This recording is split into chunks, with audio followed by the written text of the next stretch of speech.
அஸ்ஸலாமு அலைக்கும் வரஹ்மத்துல்லாஹி வபரகாத்துஹு. தீனுல் இஸ்லாம் என்கிற என்னுடைய யூடியூப் சேனலுக்கு உங்கள் அனைவரையும் வரவேற்கிறேன். இன்றைக்கி நாம் இந்த வீடியோவில் பார்க்க போகிறது வாரத்தில் ஒரு தடவை ஓத வேண்டிய திக்ருகள் பற்றி தான்.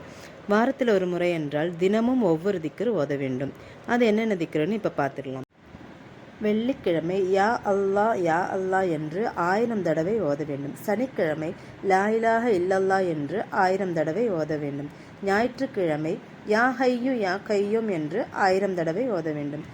திங்கட்கிழமை லா ஹவ்ல வலா குவத்த இல்லா பில்லாஹில் அலியுல் அலீம் என்று 1000 தடவை ஓத வேண்டும்.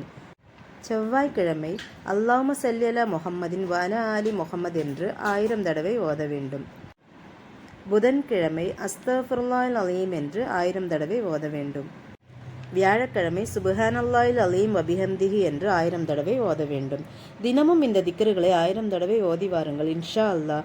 இமாம் கஸ்ஸாலி ரலியல்லாஹு அன்ஹு அவர்கள் இந்த திக்ருகளை ஓதிதான் அவரது வாழ்வில் எல்லா விதமான ஐஸ்வர்யமும் வர்க்கத்தும் கிடைத்தது. நண்பர்களே, நாம் அனைவரும் இந்த திக்ருகளை தினந்தோறும் ஓதி வருவோம். இந்த வீடியோ உங்களுக்கு பிடித்திருந்தால் லைக் செய்யுங்க, உங்கள் நண்பர்களுக்கும் உறவினர்களுக்கும் ஷேர் செய்யுங்க. அஸ்ஸலாமு அலைக்கும் வரஹ்மத்துல்லாஹி வபரகாத்துஹு.